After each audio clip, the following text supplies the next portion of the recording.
Ya, halo sahabat sukses. 12 tahun yang lalu ya, 2008 ya, tepatnya tanggal 24 April 2008, saya diundang untuk menjadi pembicara ketiga ya, pembicara ketiga dari 4 pembicara.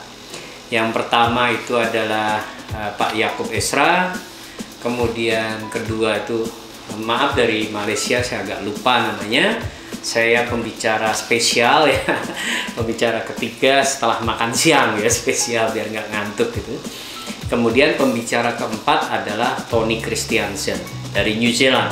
Nah, Tony ini adalah orang yang waktu kecil mengalami kecelakaan di mana kakinya harus amputasi, kemudian dia hidup tanpa kaki. Namun sangat menarik ya, Tony ini ya awalnya tentu wajar, rejection, fase sulit ya, dimana masih anak-anak menolak itu, tapi lama-lama dia bisa menerima. Nah, ini salah satu bukunya adalah Attitude Plus gitu ya. Saya beli beberapa buku waktu ini, cukup banyak gitu. Dan ini tinggal satu, baru saja saya lihat, saya teringat gitu ya.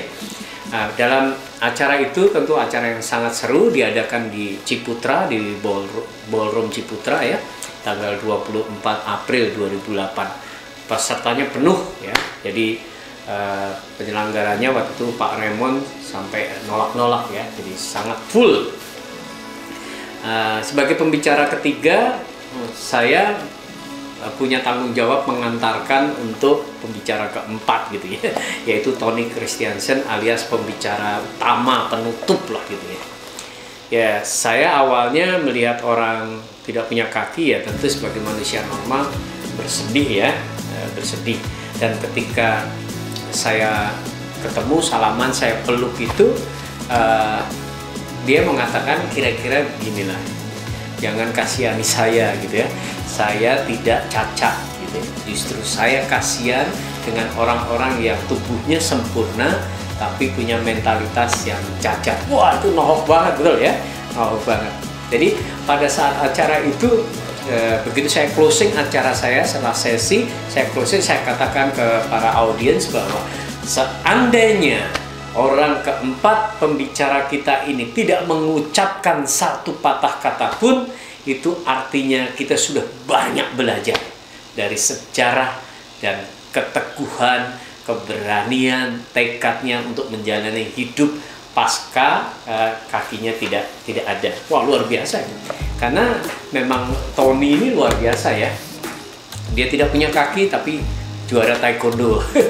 Padahal taekwondo itu apa, bacagi, dolia cagi, montongan cagi, semua pakai kaki ya. Kemudian bisa juara balap truk gitu ya. Kemudian juara renang. Kemudian bisa menaklukkan gunung Kilimanjaro di Tanzania sana. Ini luar biasa. Jadi bagi kita yang sempurna, tentu ini menjadi sebuah inspirasi yang luar biasa bahwa orang tidak boleh menyerah gitu ya. Tuhan sudah kasih kaki, kasih tangan, kasih mata, kasih pikiran secara sempurna, sehingga kita punya segalanya lengkap. Jadi yang tidak boleh kita sekarang adalah tidak boleh lagi punya alasan untuk menyerah gitu ya. Nah, buku-buku ini sangat, buku Tony ini inspiratif sekali. Ada ceritanya di situ. Kemudian bagaimana dia bangkit dan segala macam. Ya, luar biasa teman-teman. Jadi melihat orang-orang yang seperti ini, ada juga yang Nick Vujicic gitu ya, bahwa mereka diberi oleh Tuhan ujian atas kehilangan hal yang sangat dibutuhkan. Namun justru itu bisa menjadi sebuah kekuatan yang luar biasa, menjadi kekuatan yang mentenagai untuk kebangkitannya dan spirit untuk terus berkontribusi terhadap kehidupan. Nah, memang jadi artinya teman-teman, kadang-kadang kesulitan, hambatan itu hanya cara Tuhan untuk membuat otot-otot kita jauh lebih kuat ya, seperti Tony Christiansen sampaikan. Ya, setelah itu ya dia hidup bahagia, happy gitu ya. Walaupun mungkin dia pernah cerita waktu di Amerika, dia tidur, topinya ditaruh, ternyata bangun tidur topinya udah isi uang. Isi uang. Atau dia bercanda gitu ya, kalau di kelas bisnis dia mau sewakan tuh lorongnya yang nggak kepake ya, karena kakinya nggak ada, buat apa kelas bisnis yang banyak.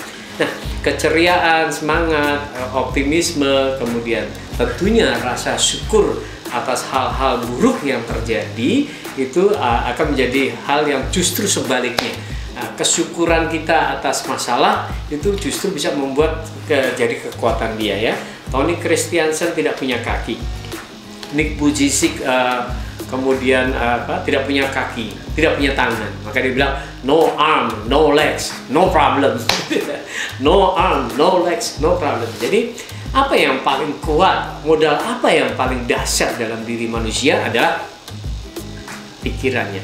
Ketika pikirannya tidak putus, ketika pikirannya tidak lumpuh, ketika pikirannya tidak mogok, macet, maka dia masih bisa progres, masih bisa bertumbuh, masih bisa menjadi bahkan loncatan yang luar biasa dalam kehidupannya. Banyak sekali contoh-contoh, teman-teman.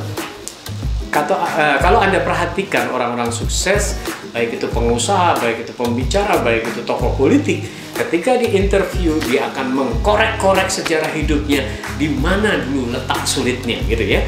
Makanya Anda sering dengar, dulu waktu kuliah saya jual kambing, dulu waktu sekolah saya nggak bisa nerusin karena orang tua saya nggak punya, dulu waktu kecil saya sudah dagang es lilin. Nah, itu memang hal-hal yang menarik ya. Kenapa itu jadi menarik? Sebenarnya manusia itu memang dilihat dari range progresnya, range progress perubahannya.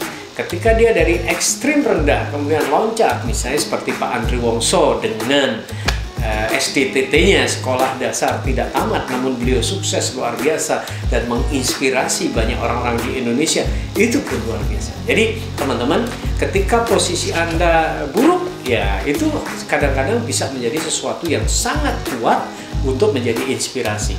Ada seorang sahabat kita di Bandung, Mas Dewa Eka ya, ketika beliau terjepit, terlilit utang, bahkan sakit yang parah, namun beliau bisa recovery, bangkit, baik kesehatannya maupun utangnya lunas, dan sekarang menjadi dewa selling yang hebat, jualannya hebat, produk-produknya hebat, murid-muridnya banyak, ilmunya tajam. Nah, itu akan sangat powerful. Mary Riana dengan sejarah perjuangannya di Singapura, maka beliau menjadi sangat sukses luar biasa. Jadi teman-teman, bagi Anda yang sekarang posisinya di bawah garis, bagi Anda yang sekarang dalam kesulitan, bagi Anda yang sekarang sedang terjepit, mungkin terlilit utang atau sakit, jangan-jangan itu cara Tuhan untuk membuat Anda membuat sebuah loncatan yang tinggi luar biasa. Jadi teman-teman, Anda boleh kehilangan kaki, boleh kehilangan tangan, tapi tidak boleh kehilangan harapan. Dan gunakan pikiran Anda secara positif, ya, secara hebat, secara berdaya. Jadi teman-teman, selamat berjuang. Mudah-mudahan Anda semakin sukses di hari-hari setelah ini.